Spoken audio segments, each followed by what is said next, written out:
They say that the markets are a reflection of human behavior. And if that is true, what does your trading say about yourself?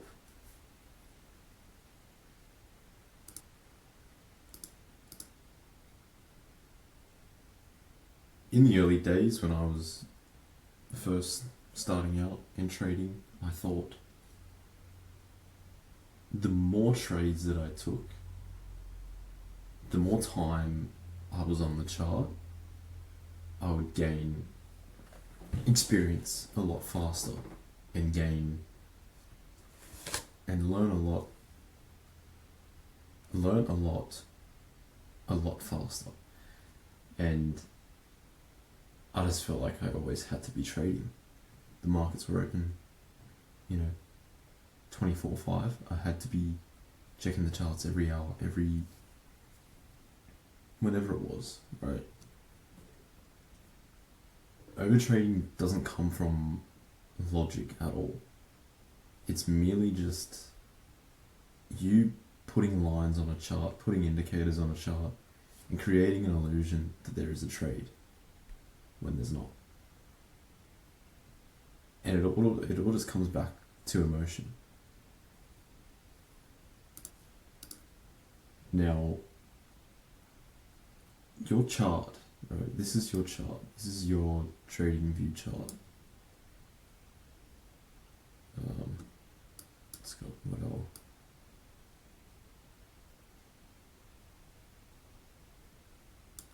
Right. Everything that you put on this has to have meaning. It has to have context. You have to be willing to risk your money on whatever you draw. You're drawing like these airy fairy lines that, like, if you don't have context applied to that, it's just an illusion. Lines for the sake of lines create an illusion. And linking that to overtrading, if you're jumping on the charts because you're bored, because you haven't got anything else to do, that's a problem. It's not a good thing to do that. That is a genuine problem. And you need to keep yourself busy as a trader. And overtrading is just fueled by emotional needs that need to feel in control, to validate that you are right. Again, back to your ego. To validate that you're right, that your idea was perfect, correct.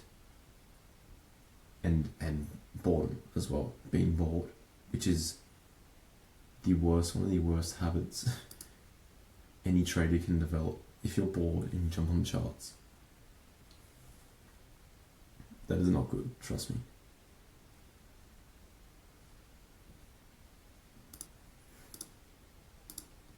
When you overtrade, it likely comes from something deeper. Either that's, the dopamine hit you get from a win, or fear of missing out. And that's natural, right? Everyone will go through that. But in trading, it's going to cost you a lot of setbacks. Every trade that you take has a cost. And it's not the spread, it's not the commission, it's not the loss. It's your focus, your emotional capital, and your decision-making energy. And that's like a real thing. And when you overtrade, you deplete all those. So I'll show you, here's trader 1. This is, I don't know, a good trader. And he's a bad overtrader. So the good trader will come on to the mark, to the chart at a specific time in the day, every day, and he will do his analysis. He might take one trade for the day. That's it. This guy thinks he's doing something good because he's bored. And he comes onto the market and he jumps on maybe at midday. And then again at 3 o'clock. And then again at 5 o'clock. And then again at 7 o'clock or whatever. I'm talking Australian time, so it's like, that's like the Asia rollover into London, so people do that, and it's bad. So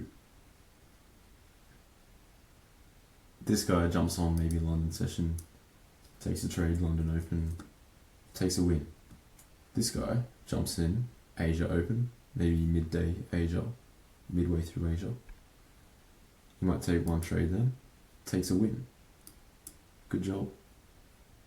Jumps on an hour later, price is heading the same direction, takes another one, takes a loss. Jumps on again because he's bored, takes another loss. Jumps on again because this loss wasn't valid, so the next trade was actually valid, so he takes another trade, and that's a loss again. Say this was like a 4R, you've just lost 3R. And now what have you got left? You've got left 1R. Well, I'll be back to break even anyway, so let's just take this next one, and that's a loss. So you do all that, and you waste all of that mental capital, that mental fatigue, decision-making fatigue, which is not good, right? And that, over time, will compound. Imagine doing that on a Monday. Imagine doing that on a Tuesday. Friday. Okay, you do that every day. So here's your, like, mental, I guess, you could call this like a micro stress thing. So micro stress is just, I could make a whole video on that itself. A micro stress is these types of things, and so the micro stress will activate that flight or fight response in you. And when you're doing things like overtrading, when you're even sitting there picking up your phone during session, sitting there on Discord typing away, I don't know if I've got, I don't know if this trade's right, I don't know if I've done this right, I don't know.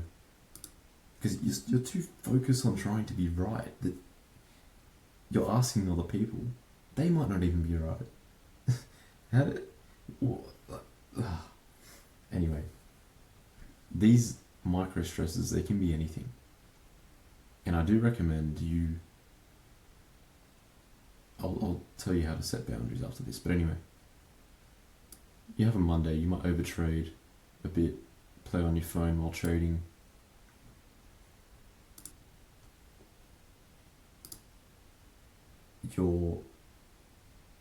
This is just going to compound over time.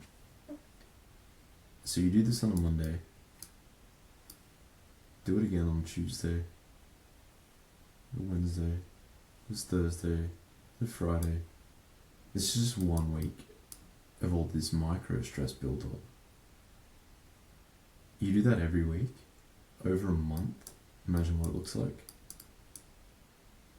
You do that every year, imagine what it looks like. Your mental capital will just be going down. Stress up, mental capital down. Because when you're acting from that flight or fight response, everything you do is just going to be emotional. You're not going to be following, you might be following the system. But back to this, you'll just be putting unnecessary lines that create an illusion that a trade's there, when really it's not. It might be, but it's probably not. And it took me a while to realize this, because I used to say I was predominantly trading London, but I'd be home during Asia and I'd see price kind of setting up, and then I would go and take a trade, and it would be a shit trade. I'd look at it again, and then London would play out my overall bias, but Asia looked like it had the good setup, so I took that. And as soon as I just started, number one, stopping all these little micro stresses, all of that mental decay, all of that mental, I guess, decision making fatigue. Once I stopped that and really set boundaries, which is what I'll show you now, you need to have, number one, a clear system. We should know that by now. Everyone should know that. And setting limits as well. I'm all for people taking every trade that's valid in their system, but be very limited in what you decide to trade, because that's a skill in itself, knowing when not to trade your system. So, and journaling as well can help this as well. So, what I will say is, in your system, in your plan, write down, I will trade London session, Asia session, New York session, this pair. You might use multiple pairs, it's fine. And you will only take 1 to 2 trades a day. Start with that. If you just start with that, and like even forward testing, I know some people will be just forward testing the whole session, every little move,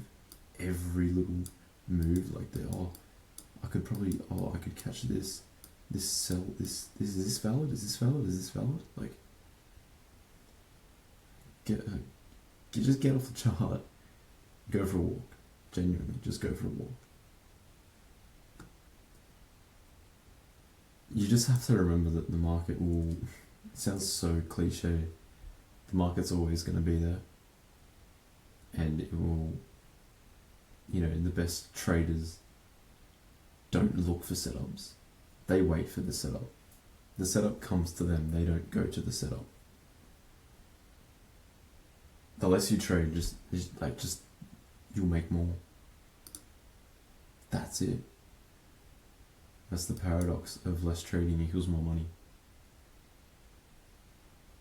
So, trade smart, trade less, and let the market work for you.